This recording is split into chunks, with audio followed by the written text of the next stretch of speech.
Studio Sheikhpura. पीछा बड़ी हम करोहियो तोरे पछौड़ी के मरोहियो, पीछा बड़ी हम करोहियो तोरे पछौड़ी के मरोहियो। भाव नहीं देही की हो मन में विचारा अरे कहीं गो जात होई जे पन तैला भरवा, मांझी जी है रंग दरवा, मांझी जी है रंग दरवा।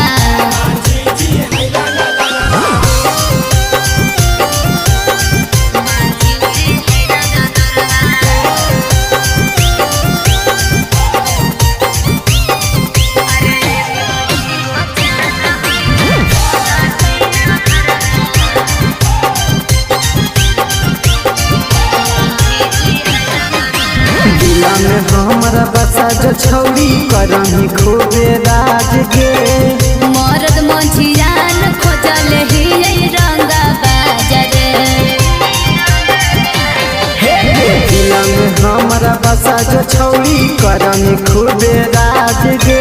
मरद मंझियान खोजल ही रंगा बाजरे।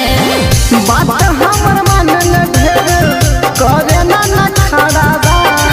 अरे कहीं गो जात है जे पन तैला भरवा, मांझी जी है रंग दरवा,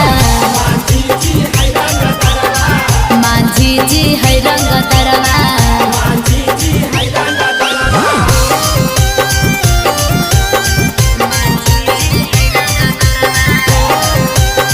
लीला रिकॉर्डिंग स्टूडियो शेखपुरा।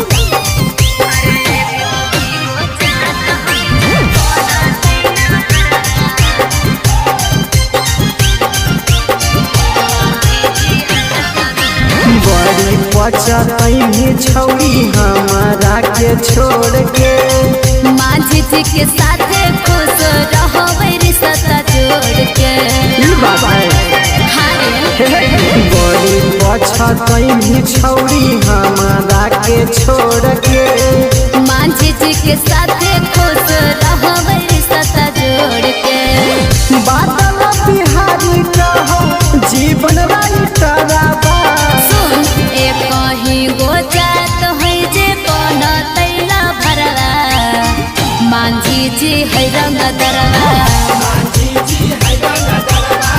मांझी जी है रंग दरवा। लीला रिकॉर्डिंग स्टूडियो शेखपुरा।